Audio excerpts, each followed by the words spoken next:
오늘 우리에게 주시는 하나님의 말씀은 히브리서 13장 7절에서 25절까지 말씀입니다.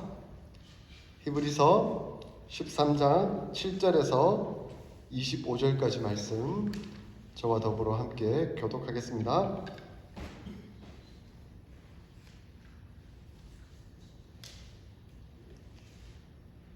하나님의 말씀을 너희에게 일러주고 너희를 인도하는 자들을 생각하며 그들의 행실의 결말을 주의하여 보고 그들의 믿음을 본받으라.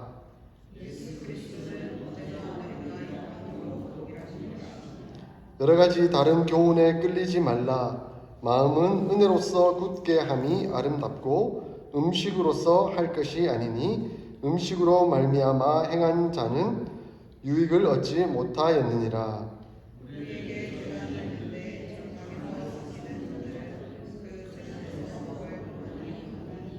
이는 죄를 위한 짐승의 피는 대제사장이 가지고 성소에 들어가고 그 육체는 영문 밖에서 불사름이라.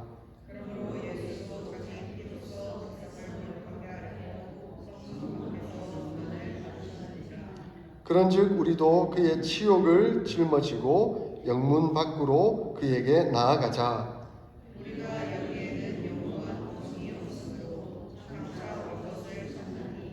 그러므로 우리는 예수로 말미암아 항상 찬송의 제사를 하나님께 드리자. 이는 그 이름을 증언하는 입술의 열매니라.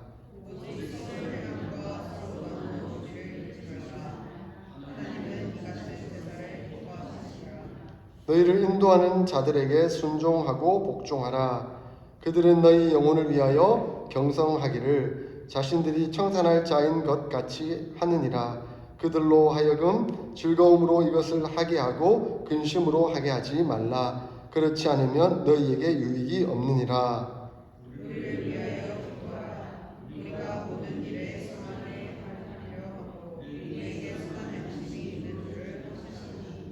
내가 더 속히 너희에게 돌아가기 위하여 너희가 기도하기를 더욱 원하노라.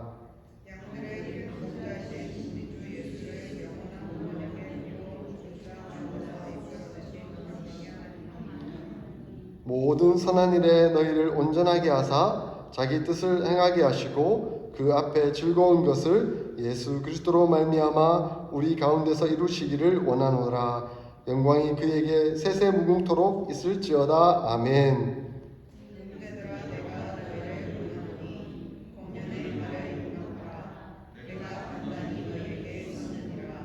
우리 형제 디모데가 놓인 것을 너희가 알라. 그가 속히 오면 내가 그와 함께 가서 너희를 보리라.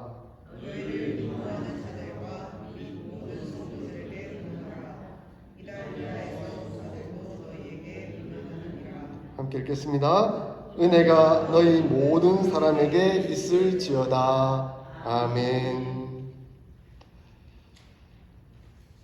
네, 오랜 시간 걸쳐서 히브리서를 차근차근 살펴보았습니다. 13장까지 왔고 이제 마무리하는 시간입니다. 이 히브리서의 저자가 누구인지 명확하게 밝혀져 있지는 않습니다. 어떤 학자들은 아마 사도 바울이 아니겠는가라고 생각하기도 합니다. 어쨌든 이제 이 편지를 마무리 지으면서 이제 내가 예수 그리스도를 너에게 진실로 소개하였으니 그 예수 그리스도를 너희의 마음에 품고 그를 주인으로 삼았다고 한다면 이제 너희가 어떠한 삶을 살아가야 할지 하는 것들을 마지막으로 당부하고 있습니다. 너희가 예수 그리스도가 누구신지를 정말 알고 배웠다고 한다면, 그리고 그 예수 그리스도를 주인으로 믿는 교회 공동체를 함께 형성했다고 한다면 너희들이 어떻게 살아가야 되는가 늘 묵상하고 생각하고 명심해 보아라 라고 이제 마지막 단계에 말씀하고 있습니다. 저는 이 본문을 쭉 읽으면서 이 부탁의 내용을 한마디로 정리하면 제가 내린 결론으로 견고히 서라라고 말씀하는 것으로 들렸습니다. 한번 따라해 볼까요? 견고히 서라. 견고히 서라. 네. 우리를 향하여 이제 너희는 예수 그리스도 안에서 견고히 서라라고 말씀하고 있습니다. 먼저는 믿음에 견고히 서라라고 말씀합니다. 로마서 10장 17절을 보면 믿음은 들음에서 나며 들음은 그리스도의 말씀으로 말미암는다라고 가르치고 있습니다. 그러므로 견고히 서는 것은 하나님의 말씀 앞에 서는 것으로부터 시작하는 것입니다. 7절에 하나님의 말씀을 너희에게 알려주고 너희를 인도하던 자들을 생각하며 그들의 행실의 결말을 주의하여 보고 그들의 믿음을 본받으라 라고 오늘 본문에 말씀하고 있습니다. 그리고 9절에 보니까 여러 가지 다른 교훈에 끌리지 말라라고 말씀합니다.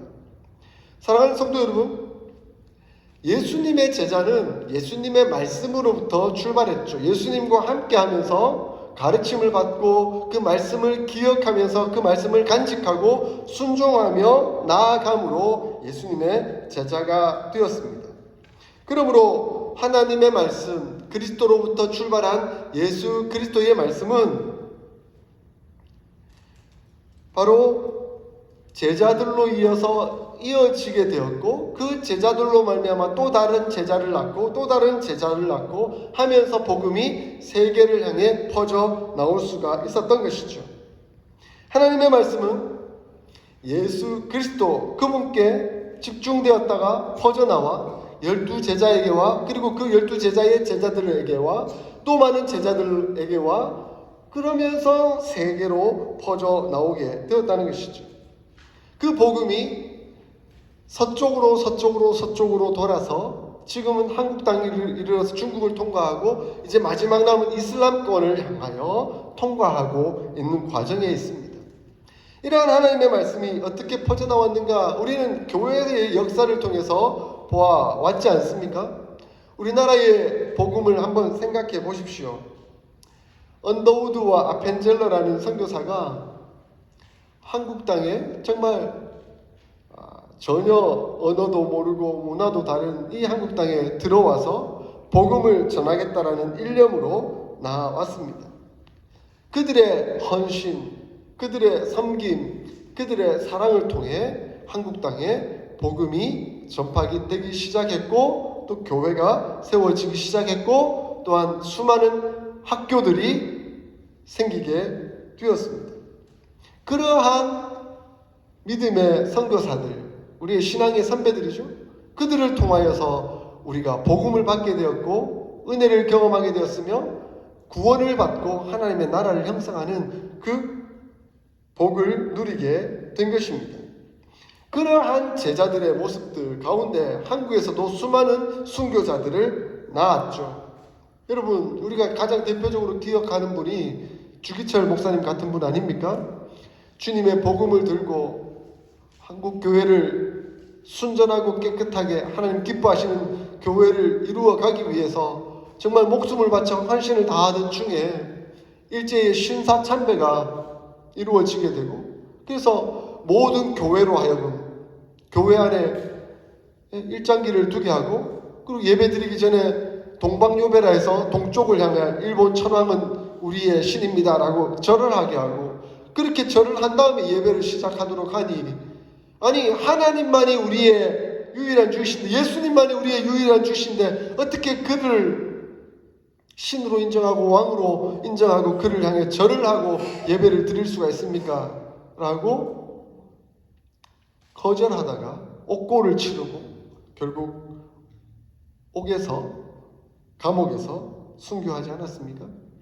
그렇게 신앙을 지키기 위해 끊임없이 노력하셨던 우리 선조들이 믿음의 조상들이 있었던 것이죠. 우리는 그들을 기억해야 합니다. 그들이 어떻게 주의 복음을 전하기 위해 목숨을 바쳤는가 하는 것을 기억해야 합니다. 그 중에 한상동 목사님이나 주남서 목사님은 옥고를 치르다가 한상동 목사님 같은 경우는 8월 16일 1945년 8월 16일 12시에 사형 집행으로 예정되어 있었답니다. 그런데 극적으로 8월 15일 정오에 해방이 됐죠. 그래서 모든 게 풀려났습니다. 24시간 후면 사형 집행되어야 할 그분이 극적으로 풀려나서 이제 한국교회가 회개해야 합니다. 우리가 신사참배하는 것이 얼마나 하나님 앞에서 우상숭배였는지를 기억하고 하나님 앞에 회개해야 합니다라고 요청하니까 회개하지 않는 게, 이미 기득권을 잡고 있는 한국 교회에 많은 사람들이 회개하지 않는 거예요. 우리한테 그런 요구하지 마라. 지금 상황이 그랬다. 나라 한국 교회 다 망하게 만들 거냐? 우리가 그 교회를 지키고 있었다. 그렇게 말을 하면서 하지 않는 거죠. 그래서 한상동 목사님이나 주남선 목사님 그리고 손양원 목사님과 같은 분들이 이제 교회를 다시 재건하고 또 순결하게 지키기 위해서 새롭게 교회를 이루어 가야 되겠다라고 생각하고 그 일들을 하기 위해서는 먼저 신학교를 잘 세워야 되겠다 해서 세워진 신학교가 고려신학교입니다. 지금의 고려신학대학원이죠. 그렇게 세워진 우리가 소속된 교단, 그렇게 하나님 앞에서 온전하게 세워가기 위해서. 그리고 손양원 목사님 같은 경우는 6.25 동란 중에 순교한 안타까운 일들을 경험했죠. 이러한 믿음을 지키며 끝까지 목숨을 바쳤던 우리 신앙의 선배들, 그들이 말씀을 어떻게 가르치고 어떻게 우리에게 전해왔는가 하는 것을 우리는 기억하고 그 말씀을 받아 순종하며 따르며 살아가야 하는 것입니다. 그들의 결말이 어땠습니까? 결국 순교였고 고통이었고 아픔이었지만 그들은 끝까지 말씀을 지키는 것이었습니다. 그러나 어떤 사람들은 그렇게 신사참배도 하고 교회 크게 하니까 영광을 얻고 뭐 말년에 부귀영화를 누리다가 죽긴 했겠지만 그게 하나님 앞에서 얼마나 복된 죽음이었을까요? 그렇지 않았을 거예요. 하나님 보시고. 그래서 그들의 종말을 유념하여 보고 그들이 어떤 삶을 살았는지 우리는 그것을 따르며 살아가야 한다라고 오늘 본문의 말씀은 우리에게 가르쳐 주고 있습니다. 이러한 진리의 복음이 선포되는 과정에서 이 복음이 너무너무 가치 있는 것이다 보니까 가치 있는 것에는 무엇이 발생합니까? 가짜가 생기게 마련입니다. 너무 귀한 보석이 있으면 그 귀한 보석을 따라하는 이미테이션들이 많이 나오게 되는 것이죠. 그와 마찬가지로 기독교 복음이 너무나 순결하고 귀하고 아름다운 것이다 보니 그 가운데에 온전치 못한 이미테이션들이, 가짜들이, 짜가들이 많이 발생하게 되는 것이죠. 그것은 끊임없는 역사 속에서 드러나는 것 같습니다. 당시 초대교회 시절에도 그랬고 오늘날에도 그랬고 끊임없는 모양은 똑같이 내고 빛도 비슷하게 만들어내는데 검사를 해보면 완전 질이 다른 그런 모양들이 나오는 거죠. 여러분, 기독교 복음 선교회 들어보셨죠? 기독교 복음 선교회 얼마나 이름이 좋습니까? 기독교 예수 그리스도를 나타내는 교회이고 복음을 드러내는 단체이다. 기독교 복음 선교회. 그런데 이게 다른 이름이 뭔지 아세요? JMS예요. JMS 정명석. 요즘 한창 뜨고 있는 정명석 이단 사이비 성추문 성폭행 이루었던 얼마나 추잡하고 더러운, 그런데 그들이 이름을 쓰고 있는 게 뭐예요? 기독교 복음 선교회. 가장 아름답고 좋은 이름은 다 갖다 붙였어요. 좋은 단어를 다 갖다 붙이고 자기를 드러내고 있어요. 그런데 그들의 이면에는 이단이라는 거죠. 이단이라는 뜻이 뭡니까? 달을 잇자 끝단자잖아요. 달을 잇자 끝단자. 그 뭐 끝만 다르요. 끝만 달아. 이단이. 다 똑같아요. 한 95%는 다 똑같이 보여요. 제가 그래서 이 기독교 복음 선교회 그 설교를 들어보려고 JMS 설교하는 내용을 그들의 사이트에 들어가서 한번 들어봤어요. 얼마나 은혜로운지. 말씀을 막 잘 설명하면서 얼마나 은혜로운지. 그가 베트남 참전해가지고 그곳에서 하나님의 음성을 듣고 하나님의 놀라운 역사들을 경험하면서 다른 사람들도 다 그런 은혜로 나올 것이다. 막 그런 예언을 듣고 하나님의 말씀을 선포하면서 지금 단체를 만들어 왔다. 혹하더라고요. 그런데 결국 가면 지가 메시아고 지가 부활한 재림 예수라고 말하고 그러면서 자기를 통해서 피가름을 해야 된다는 식으로 얘기를 하면서 온갖 여자들을, 예쁜 여자들을 다 모아다가 그 여자들을 성으로 착취하고 하는 엄청난 잘못된 결과들이 나오는 것을 보게 됩니다. 다른 말씀을 다르게 전하는 말씀을 경계해야 합니다. 이단들을 경계해야 합니다. 근데 이단들을 경계하기 위해서는 견고히 서야 합니다. 어디에 견고히 서야 합니까? 말씀에 견고히 서야죠. 말씀을 견고히 서야만 그들이 이단인지 아닌지를 분간해낼 수가 있습니다. 비스무리하니까 좋다고 따라가면 큰일 납니다. 마치 다 끝이 달라요. 끝이 달라요. 똑같은 모양이고 똑같은 색깔을 내는 것 같지만 정밀히 검사해보면 그들은 다이아몬드가 아니에요. 보석이 아니에요. 근데 거기에 휘말려가지고 좋다고 감동이 된다고 은혜가 된다고. 오늘 제가 류호준 교수님의 글을 신앙의 글 내용에 써놓았습니다. 감정으로 격하게 만들고 감정을 막 휘어잡고 은혜로운 것처럼 막 강조하지만 결국은 그들을 지옥의 길로 내모는 이단들이 활동하고 있다, 활개치고 있다 하는 것을 한치도 잊지 마십시오. 그러면 그럴수록 하나님의 말씀에 견고히 서십시오. 아마 당시에는 이 JMS와 비슷하게 음식 규례를 가지고 강조했던 이단들이 있었던 것 같아요. 그래서 오늘 본문에 보니까 어떤 사람이 음식 규례를 갖다가 이 음식을 먹고 이 규례를 지키면 더 경건해지고 더 거룩해지고 하나님 앞에 더 가까이 나아갈 수 있다라고 주장했던 사람들이 있었던 것 같습니다. 그래서 이 히브리서 저자는 음식 규례가 진리가 아니야. 그 음식 규례 먹는다고 또 경건해지는 것도 아니야. 그것은 중요한 것이 아니야. 무엇이 중요한가? 무엇이 중요한가? 견고히 서라 라고 강조하고 있는 것입니다. 로마서 14장 15절 17절을 보면 당신이 음식 문제로 당신의 형제를 괴롭힌다면 그것은 벌써 사랑으로 행하는 일이 아닙니다 라고 사도 바울은 말씀하고 있습니다. 어떤 사람들은 자꾸 나를 중요히 여기고 음식을 중요히 여기고 그래서 나는 나를 지키고 나는 음식을 잘 관리하고 있기 때문에 나는 신앙적으로 우월하고 너는 날도 잘 안 지키고 음식도 제대로 못 먹으니까 너는 신앙이 질적으로 나보다 낮은 사람이야. 그러면서 자기 우월감을 드러내고 신앙의 위선을 바리새인들처럼 그렇게 나타내는 사람들의 모습들이 있는 것이죠.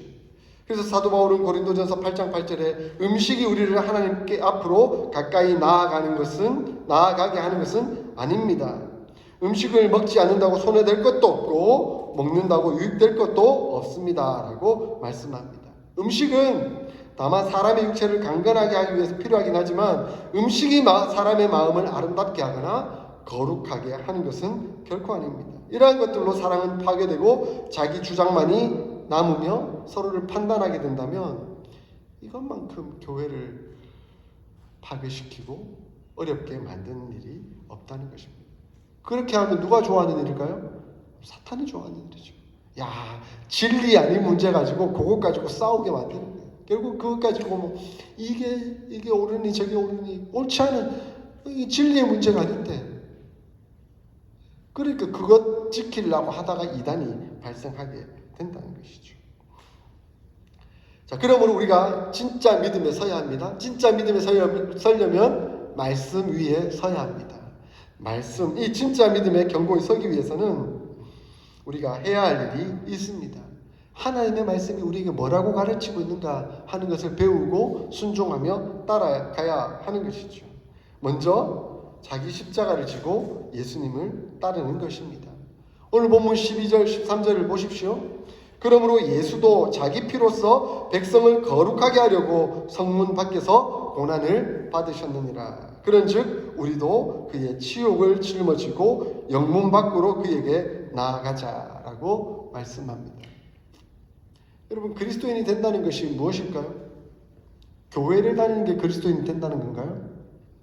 교회를 다니면 복을 받아서 없던 돈이 생기고 잘 먹고 잘 살게 되고 남들보다 권위가 생기고 명예롭게 되는 그것이 그리스도인이 되는 건가요? 아닙니다. 그리스도인이 된다는 것은 예수님께서 말씀하셨죠. 누구든지 자기를 부인하고 자기 십자가를 지고 나를 쫓을 것이니라 라고 말씀하셨습니다. 그리고 예수님이 먼저 그 십자가를 지고 해골이라는 골고다 언덕길에 올라가셨습니다. 그곳에서 처형당하셨습니다. 예수님이 십자가를 지신 이유는 무엇입니까? 우리를 사랑하셔서, 우리를 사랑하신 하나님의 뜻을 이루기 위해서 십자가를 지고 가신 것이죠. 그러므로 우리를 향해서 십자가를 지라라고 하신 말씀은 물리적으로 십자가 무거운 거 만들어가지고 어깨에 메고 막 질질 끌고 가 얼마나 힘든지 봐라, 이것을 말씀하신 건가요? 아니죠. 물리적인 의미가 아니죠.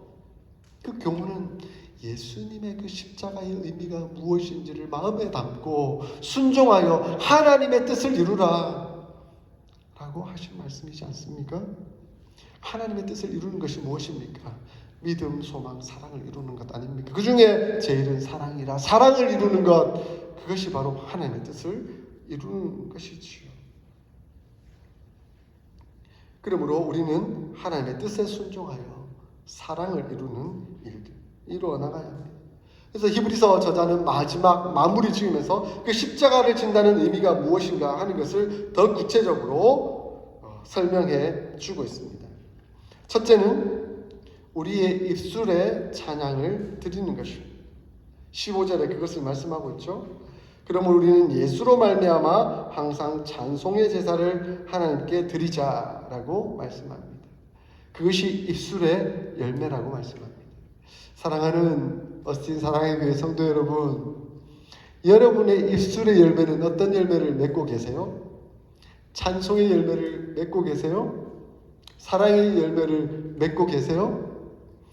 입술을 통해서 하나님의 영광이 드러나야 된다라고 히브리서 저자는 우리에게 말씀하고 있습니다. 그런데 우리 입술이 불이 나오고 상처 주는 말과 욕설과 저주와 악담하는 말로 나오고 있다면 그것은 하나님의 영광된 입술이 아닙니다.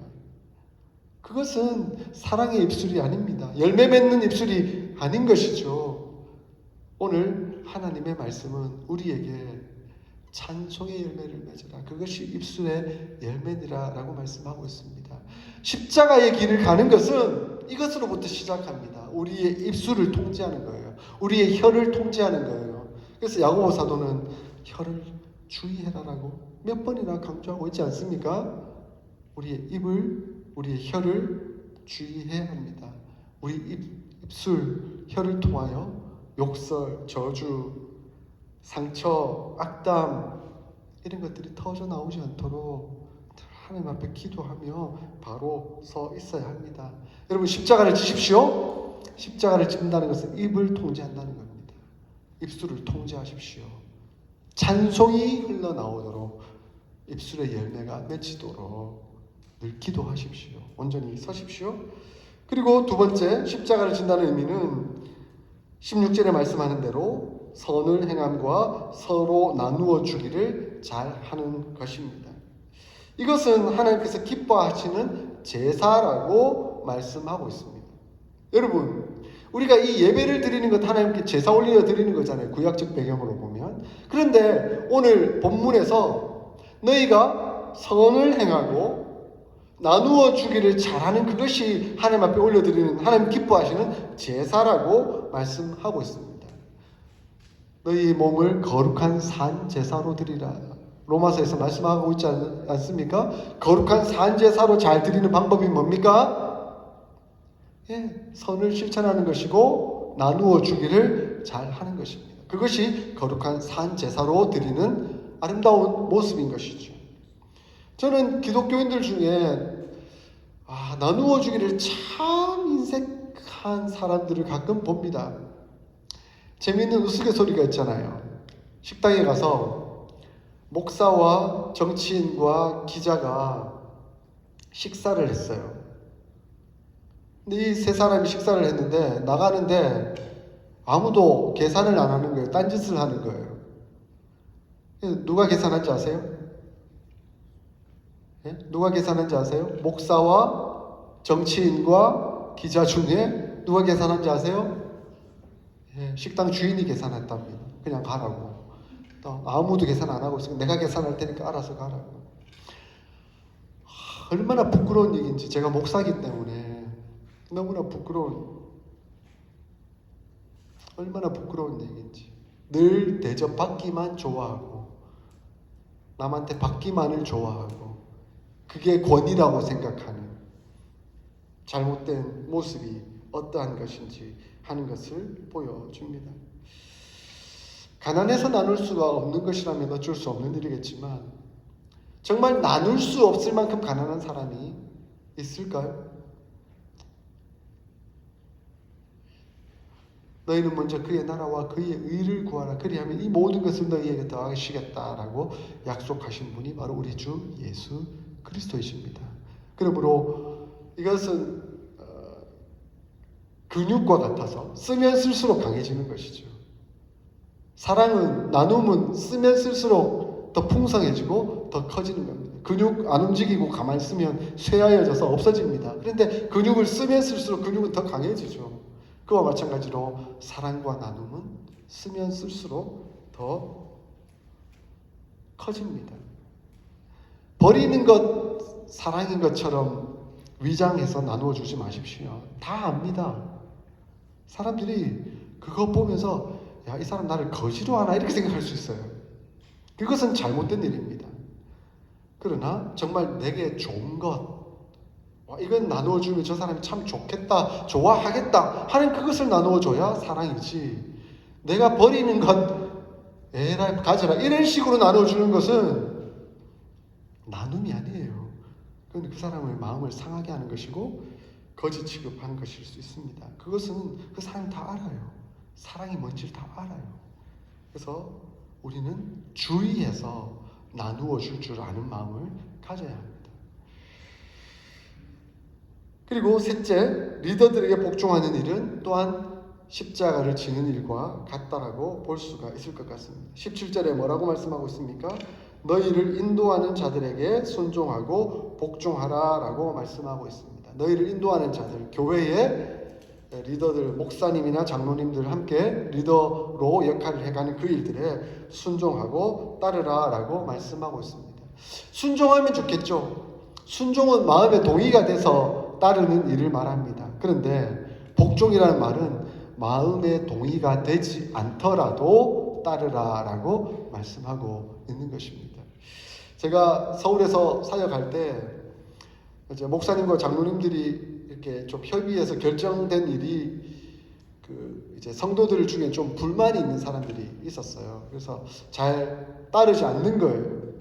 그거는 좀 우리 결정에 우리 생각과는 좀 반하는데요. 그렇게 이제 자꾸 의견들이 터져 나오는 거예요. 그랬더니 그 중에 장립 집사님 한 분이 앞에 나오시더니 이런 말씀을 하시는 거예요. 여러분 중에 누가 담임 목사님보다 더 교회를 위하여 생각을 합니까? 여러분 중에 누가 담임 목사님보다도 더 많이 교회를 위하여 기도합니까? 누구든지 더 많이 교회를 생각하고 더 많이 기도하는 분이 있다면 나오셔서 발언하셔도 좋습니다. 그러나 그렇지 않다라고 한다면 침묵하고 진지하게 하나님 말씀에 위배된 것이 아니라고 한다면 우리가 기도하며 따라갔으면 좋겠습니다. 그렇게 발언하신 거예요. 그 발언 후에 모두가 다 침묵하며 순종하며 따라가면서 한마음 한뜻되어 교회가 형성되어 가는 것들을 볼 수가 있었습니다. 때로는 목사나 장로님들도 사람이다 보니까 조금 온전치 못한 결정을 할 수도 있겠지요. 그러나 하나님 말씀에 위배되지 않는 그런 진리의 문제가 아니라고 한다면 마음의 힘을 합하여 함께 한 방향으로 가는 것이 매우 중요합니다. 그러므로 때로는 내 마음에 맞지 않고 좀 불만이 일어난다 할지라도 따라와 보십시오. 그러면 하나님께서 역사하실 것입니다. 하나님께서 도우시고 인도해 주실 것입니다. 제가 참 사역을 하면서 때로는 힘들고 어려울 때 기억나는 에피소드가 있어요. 제가 서울에서 대학생들을 열심히 지도하고 사역할 때 이 대학생들이 서울에서 나름대로 좀 잘 나간다는 친구들이 있다 보니까 다 좀 머리가 똑똑하고 그리고 뭐 나름대로 성경 공부도 열심히 해가지고 좀 성경을 안다 하면서 막 저에게 도전하는 친구들이 있었어요. 근데 이제 그들에게 또 설득하고 설명하는데 또 쉽지 않은 과정들을 이렇게 거치다 보니까 그때 이화여대 다니던 한 자매가 있었는데 그 자매가 저한테 딱 오더니 목사님, 저는 목사님을 늘 지지합니다. 목사님을 늘 응원합니다. 목사님이 이단에만 빠지시지 않는다고 한다면 저는 늘 목사님 따를게요. 목사님이 하자는 대로 할게요. 순종할게요. 이렇게 말하는 거예요. 그리고 나중에 목사님 어려움 있으시면 저에게 연락하세요. 제가 쌀가만이라도 목사님 부엌에 넣어드리고 갈게요. 이렇게 말을 하는 거예요. 지금 남편은 변호사이고 자기는 이제 초등학교 선생님으로, 그리고 자녀가 3명이 있는데 열심히 살아가고 있는데, 제가 미국 오기 전주에 목사님 저 좀 만나요. 그렇게 하더니 그 친구가 이렇게 봉투를 이렇게 막 해가지고 남 안 보게 제 중문에 쑥 찔러주더라고요. 얼마 안 되지만 목사님 미국 가셔서 잘 쓰세요. 이렇게 해주었던 그 친구가 있습니다. 저는 그 생각이 나면 참 이렇게 위로가 되고 힘이 납니다. 이렇게 응원해주고 도와주며 힘을 주는 성도들이 있구나. 나와 동행하며 위하여 기도하며 함께하는 성도들이 있구나. 그렇게 목회자들은 위로를 얻고 힘을 얻고 다시금 열심히 달려가지 않겠습니까? 여러분, 목회자가 힘들어지면 누구 손해일까요? 교회 손해이고 성도 손해이지 않겠습니까? 그래서 오늘 히브리서 저자는 17절의 하반절에 그들로 하여금 즐거움으로 이것을 하게 하고 근심으로 하게 하지 말라. 그렇지 않으면 너희에게 유익이 없느니라. 결국 유익이 상실되는 것은 교회이고 그 성도들이 되는 것이지요. 그래서 히브리서 저자는 교회의 리더들이 기쁘고 감사하고 은혜롭게 사역할 수 있도록 잘 배려하고 감당하도록 해라라고 말씀하고 있습니다. 때로는 목회자가 좀 마음에 안 든다 하더라도 하나님, 제가 십자가를 집니다. 이게 십자가군요. 이렇게 기도하면서 십자가를 지는 마음으로 목사를 위해서 기도해주고 응원해주고 해주십시오. 그리고 못마땅한 거는 솔직하게 얘기를 해주십시오. 그러면 고쳐가면서 함께 만들어가면서 형성해 나갈 수 있을 것 같아요. 그런 교회가 훌륭하고 건강한 교회 아니겠습니까? 하나님 기뻐하시는 교회 아니겠습니까? 그런 교회를 함께 만들어갈 수 있었으면 좋겠습니다. 그리고 네 번째로는 십자가를 지는 일은 기도하는 일입니다. 18절에 특히 지도자를 위해서 그리고 교회를 위해서 기도하라라고 말씀합니다. 그 일은 매우 중요한 일입니다. 히브리서 저자는 모든 일에 선을 행하려 하도록 그리고 선한 양심으로 서도록 기도할 것을 요청하고 있습니다. 목사가 바른 마음, 진실한 마음, 선을 행하는 그 일들을 집중할 수 있도록 위하여 기도하라라고 말씀하고 있습니다. 늘 공동체가 함께하기를 히브리서 저자는 말씀하고 있죠. 그래서 지금 아마 이 히브리서 저자는 멀리 떠나 있는 것 같은데 함께 와서 함께 공동체를 이루어 함께 기뻐하는 그 교회를 잘 만들 수 있도록 기도해 달라라고 요청하고 있습니다. 그래서 기도해 주십시오. 서로를 위해서 기도하십시오. 그것은 우리가 마치 십자가를 지는 일과 같습니다. 사랑하는 성도 여러분, 우리가 견고히 서야 합니다. 근데 견고히 서는 것은 결국 견고한 곳에 서는 것을 의미할 것입니다. 하나님의 말씀이 견고합니다. 그리고 그 말씀이 어디로부터 나온 거죠? 말씀의 원천은 누구이십니까? 바로 우리 주 예수 그리스도이십니다. 오늘 본문 8절 다 같이 한번 읽어볼까요? 본문 8절 같이 읽어보겠습니다. 시작. 예수 그리스도는 어제나 오늘이나 영원토록 동일하시니라. 아멘. 견고하신 분은 우리 주 예수 그리스도이십니다. 그분은 어제도 동일하신 분이시고 오늘도 동일하신 분이시며 내일도 동일하신 분이십니다. 그러므로 우리가 견고히 서기 위해서는 동일하신 그분, 견고하신 그분 예수 그리스도 위에 서야 합니다. 그리고 그 예수님께 순종하고 복종하며 나아가야 합니다. 그럴 때 하나님은 우리가 십자가의 길을 가는 줄 아시고 우리에게 은혜와 평안을 허락해 주십니다. 놀라운 일을 역사하시는 분은 하나님이십니다. 우리가 할 수 없는 일이죠. 그런데 우리가 순종하여 나아갈 때 하나님은 역사하십니다.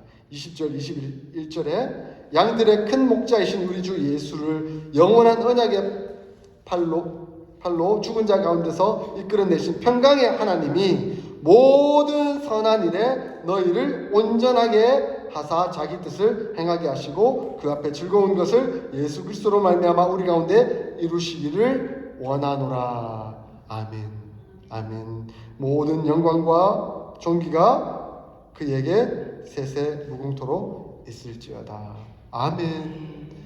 바로 이러한 역사들이 우리에게 이루어질 것이라 라고 하나님은 약속해 주고 계십니다. 사랑하는 성도 여러분, 견고히 섭시다. 견고히 섭시다. 십자가의 길을 갑시다. 예수님을 따르십시다. 은혜가 여러분 모두에게 있을지어다. 우리 모두에게 은혜가 있을지어다. 히브리서 기자는 마무리 지었습니다. 우리 모두에게 은혜가 넘치기를 주의 이름으로 축원드립니다. 아멘.